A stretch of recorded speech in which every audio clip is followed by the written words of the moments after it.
नमस्कार, लोकस्वर में आपका स्वागत है। मैं हूं प्रियंका। खबरों में आगे बढ़ेंगे, मगर उससे पहले सुर्खियों पर एक नजर।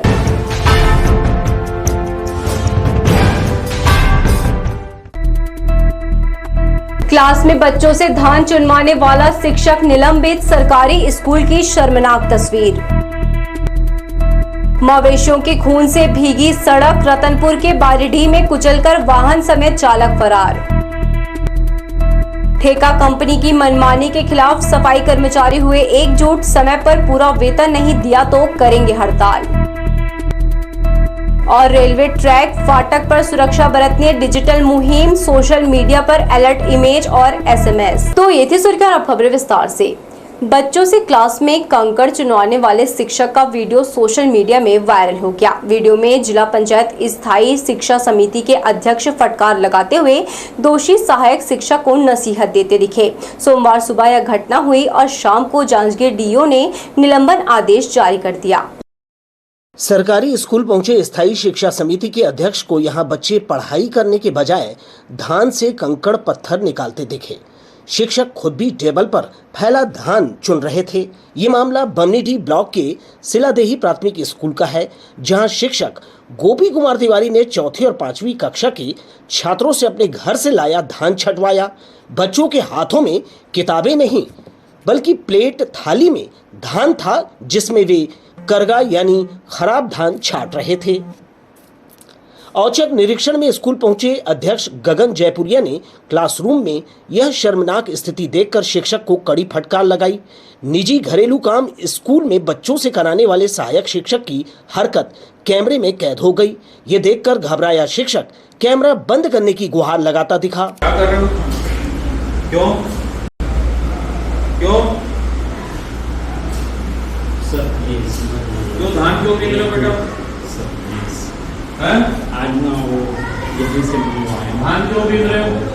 किसका धान है सभी? सर आपका धान को क्या करवा रहा हो?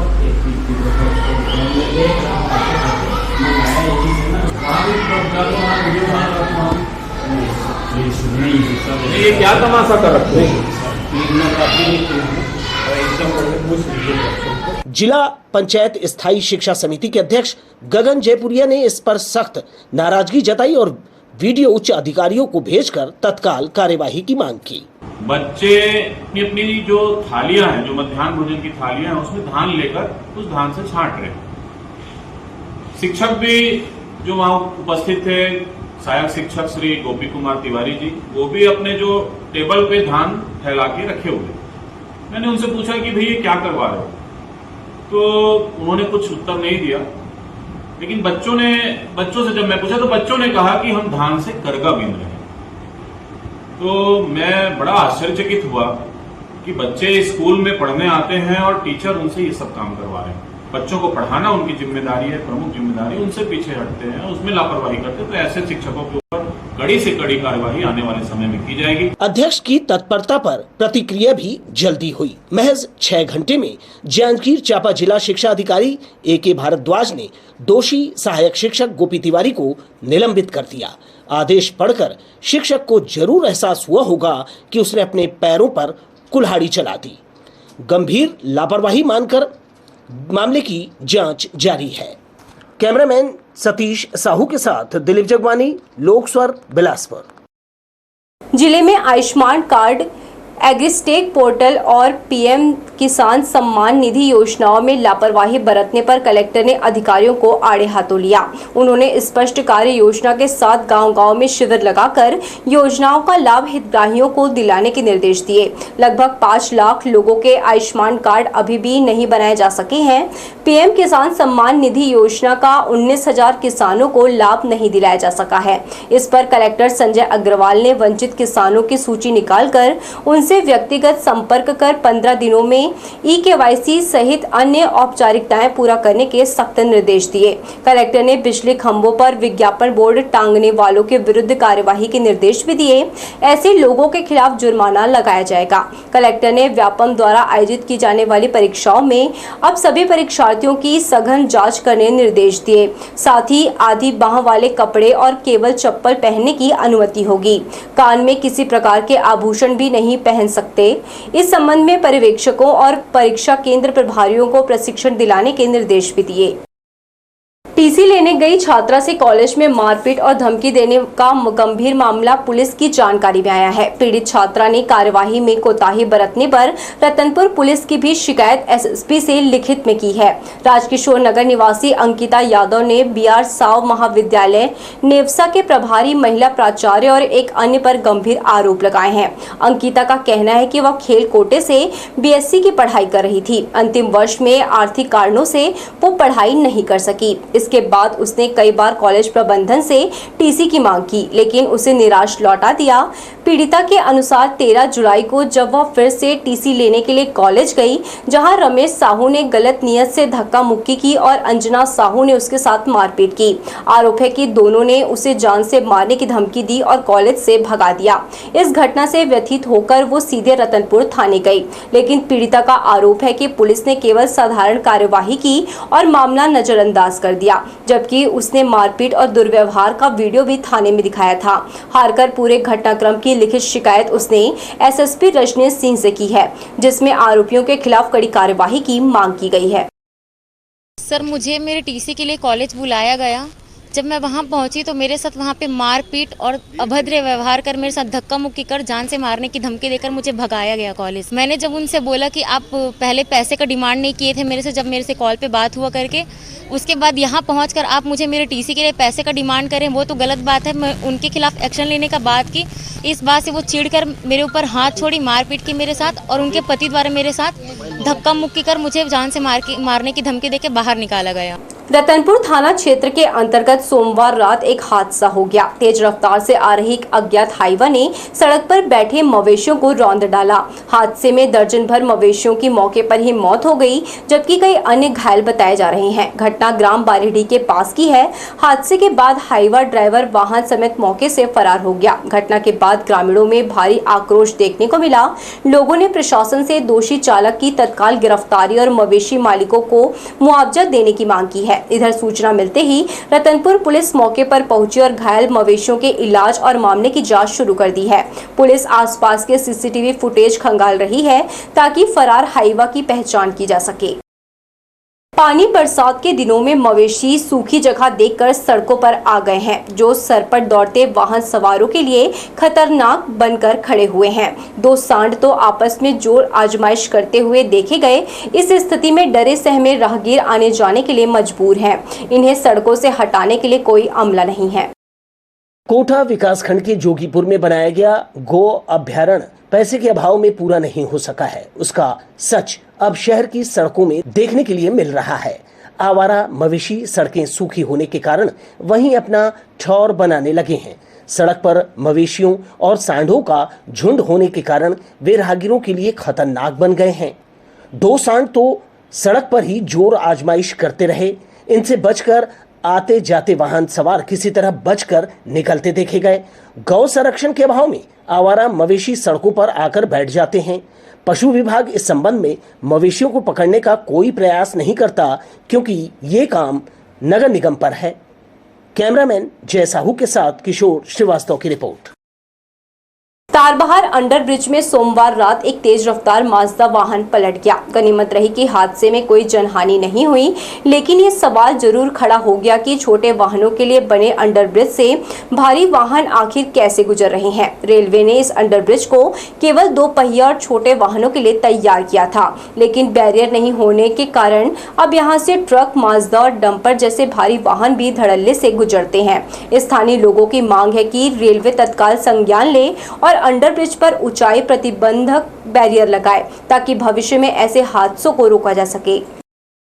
बिलासपुर रेलवे यार्ड के पास स्थित तारबहार अंडर ब्रिज में बारिश के मौसम में मवेशियों का जमावड़ा राहगीरों के लिए मुश्किलें खड़ी करता है। अब इस समस्या का स्थायी समाधान किया जा रहा है। मंगलवार से यहां काऊ कीचड़ लगाने का काम शुरू किया गया है। तारबहार अंडर ब्रिज में हर साल मानसून के समय मवेशियों के जमा होने से आम राहगीरों और वाहन चालकों को भारी परेशानियों का सामना करना पड़ता है। रेलवे प्रशासन को जब ये समस्या संज्ञान में आई तो तत्काल प्रभाव से इसे दूर करने की कार्य योजना बनाई गई। इसी क्रम में 25 जुलाई तक अंडर ब्रिज को पूरी तरह बंद कर दिया गया है ताकि काऊ कैचर लगाने का काम सुचारू रूप से किया जा सके। इस कार्य के लिए रेलवे ने अंडर ब्रिज पर ट्रैफिक को पूरी तरह बंद कर दिया है। इस दौरान लोगों को वैकल्पिक मार्ग चुचुड़ियापाड़ा अंडर ब्रिज के उपयोग की सलाह दी गई है। जोन के CPRO के अनुसार ये काम 10 से 11 दिनों में पूरा कर लिया जाएगा।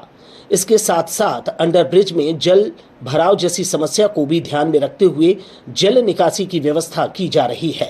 ये कार्य चालू हो चुका है और ये अगले 10 से 11 दिन में कंप्लीट किया जाएगा। इसमें लोगों की कंप्लेंट्स थी कि जो एनिमल्स है वो अंदर जाके बैठ जाते हैं, स्पेशली मानसून के सीज़न में, तो उसके लिए काऊ कैचर लगाया जा रहा है और इसके साथ साथ कुछ जो वाटर सीपेज वाला वगैरह काम था उसको भी कंप्लीट किया जाएगा।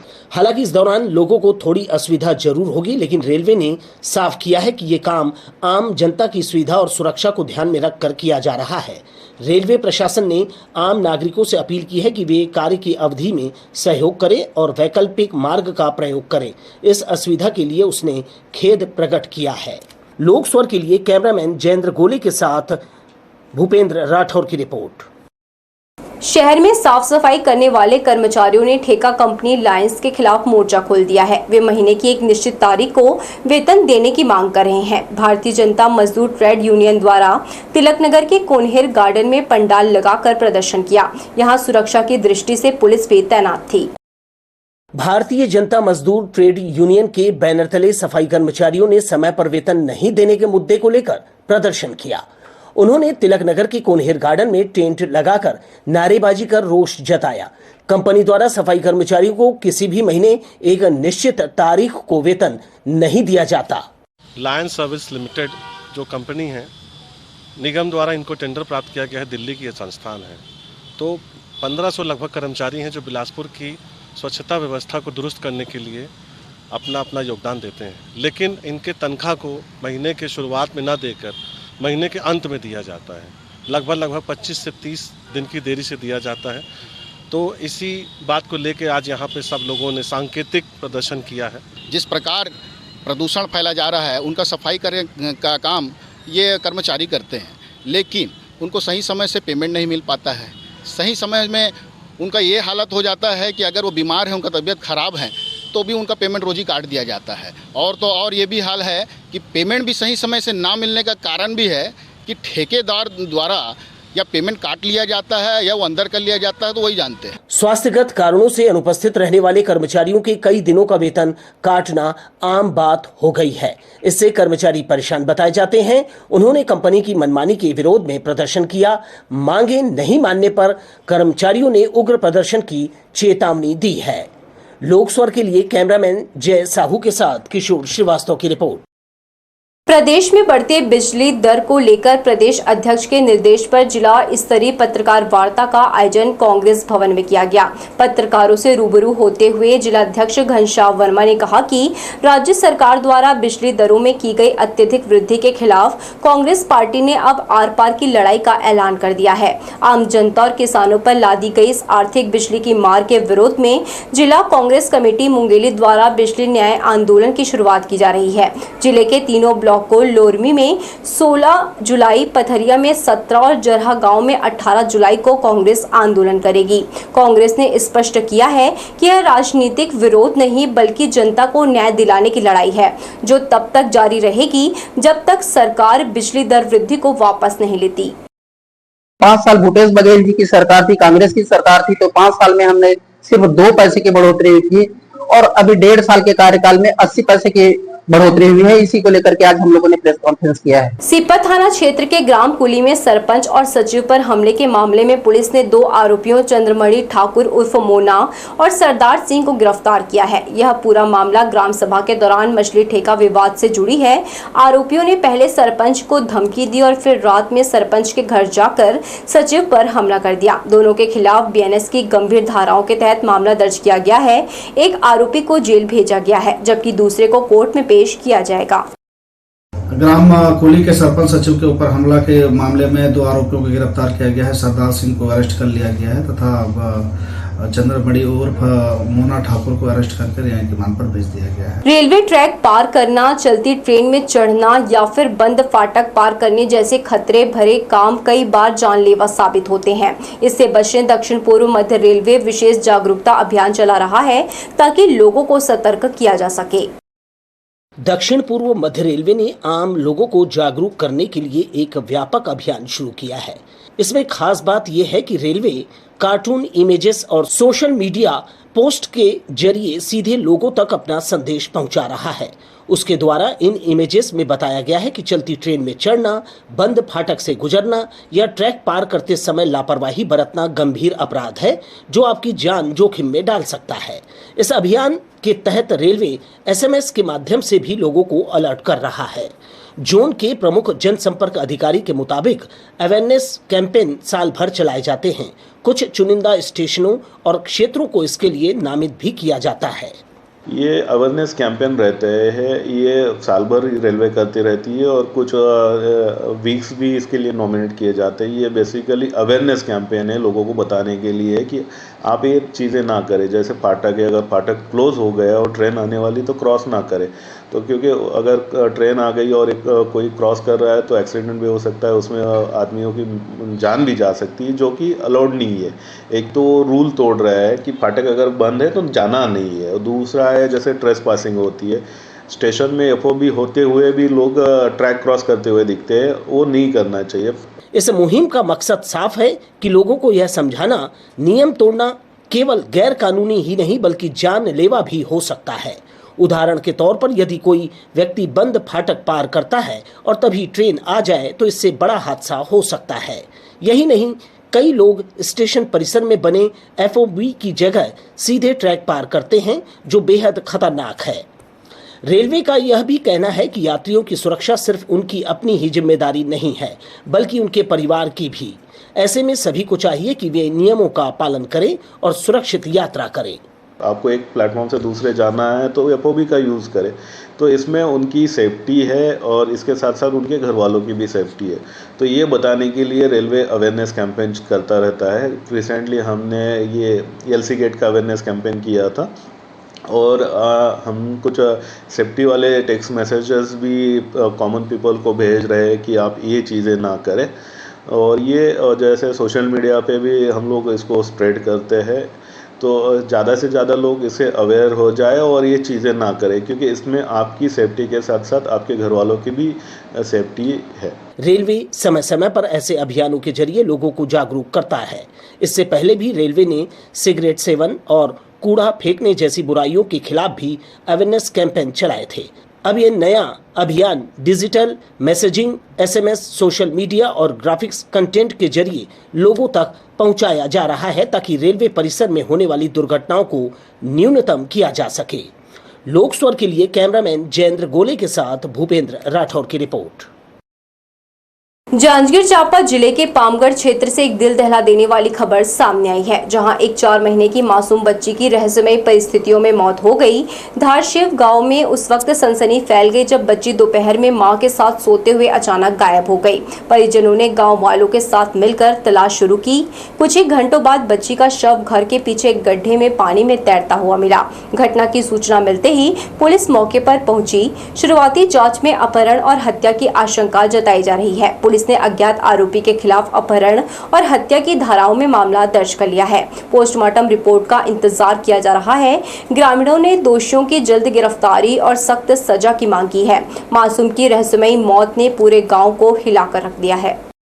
4 महीने की जो बच्ची है मानवी गोस्वामी, उसको उसकी डबरी में उसकी लाश कल मिली। पहले अपहरण का सूचना मिला, फिर पुलिस ने उसको खोजा तो उसकी डेड बॉडी मिली।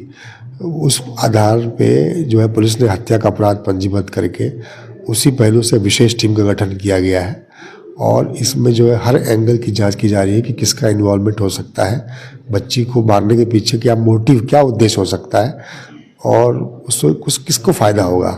तो इस पूरे एंगल्स पे पुलिस जांच करके आरोपी की धरपकड़ का प्रयास कर रही है। बिलासपुर में चोरों का आतंक बढ़ता जा रहा है। सिरगिट्टी और सिविल लाइन थाना क्षेत्र में एक ही रात 3 बड़ी वारदातों ने सुरक्षा व्यवस्था पर सवाल खड़े कर दिए हैं। चोरों ने दुकानों और घरों को निशाना बनाते हुए लाखों का सामान पार कर दिया। वहीं एक ऑटो को आग के हवाले कर दिया गया। पहली घटना सिविल लाइन थाना क्षेत्र के मंगला स्थित आजाद चौक की है, जहां मनोज ट्रेडर्स नाम की किराना दुकान में टीन काट कर घुसे चोर ने 10,500 रुपए नगद और 3,000 रुपए के ड्राई फ्रूट्स चुरा लिए। दूसरी वारदात सिरगिट्टी के देहानपारा की है। यहां अशोक साहू के घर का ताला तोड़कर अज्ञात चोरों ने सोने चांदी के जेवर और नकदी पर हाथ साफ कर दिया। तीसरी घटना भी सिरगिट्टी इलाके की है। तिफरा निवासी टोमन खांडे के ऑटो में किसी ने रात के समय आग लगा दी, जिससे वाहन जलकर खाक हो गया। तीनों मामलों में FIR दर्ज कर ली गई है और अज्ञात आरोपियों की पुलिस तलाश कर रही है।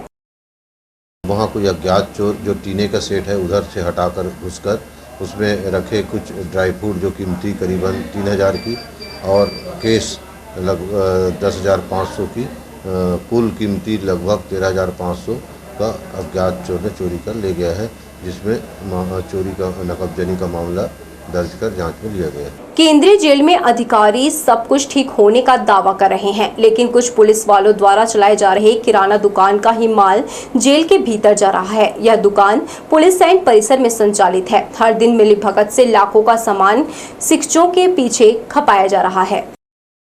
पुलिस और जेल प्रहरियों की आपसी मिलीभगत से परिजनों द्वारा जेल के भीतर जो सामग्रियां जाती है उसमें बड़ा घालमेल चल रहा है।